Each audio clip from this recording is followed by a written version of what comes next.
Ang banta sa buhay ng Pangulo ay hindi lamang simpleng binitawang salita. Hindi lamang ito isyong politikal, kundi isang pambansang usapin. Dahil ang anumang uri ng banta sa buhay ng Pangulo ay banta sa konstitusyon, banta sa seguridad ng bansa. Kaya mahalagang pagtuunan ng mga ahensya ng pamahalaan ang mga bantang ito, tulad ng ginawa ng NBI na siya namang ipresenta sa impeachment court. That the threat is serious, active and continuing doon po sa banta sa ating presidente. Inilatag ng NBI ang mga ebidensyang nagpapatunay na ang banta ay totoong may peligro at kakayahan. Tinignan ng NBI ang kabuuan ng mga nangyari at hindi lamang ang iisang pahayag. Ikinabit ng investigasyon ng pahayag ni Vice Presidente noong 2024 sa naging pahayag ng kanyang kapatid na alkalde ng Davao City nitong Abril 2026. Tama na yan. That's okay. Isang ulo lang naman ang kailangan namin. Ang ulo ni Bongbong Marcos! Gusto ko ang galing yung ulo niya ba? Imagine myself cutting his head.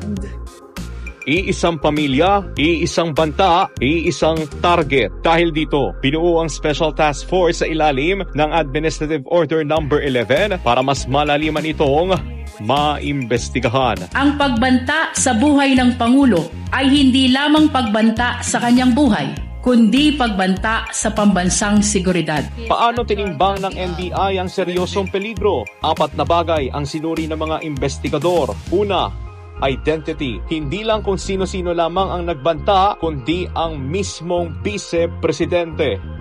Pangalawa, resources. Ang malawak na network, ang mga nakarehistrong baril at ang malaking pondo.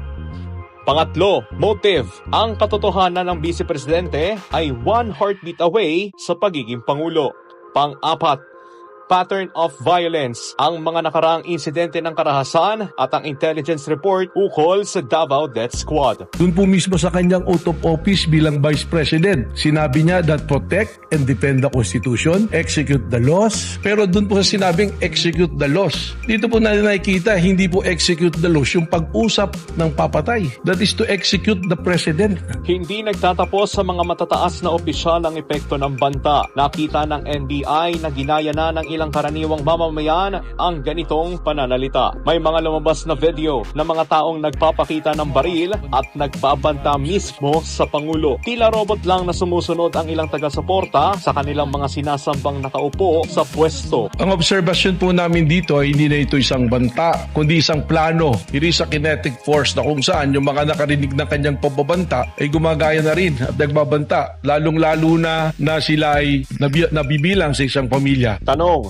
ang pagpaplano ba ng pagpatay ay isang krimen? Sagot, hindi man ito agad itinuturing na krimen sa ilalim ng Revised Penal Code. Ito naman ay makukonsiderang isang act ng betrayal of public trust na isang mabigat na impeachable offense. Ika nga ni Matibag, 100% probability na may kinausap ang vice-presidente para isagawa ang banta at kasalukuyan pa rin bukas ang investigasyon para matukoy ang mga taong sangkot dito. Hindi ito haka-haka. Ito ay nakabatay sa mismong pag-amin ng vice-presidente.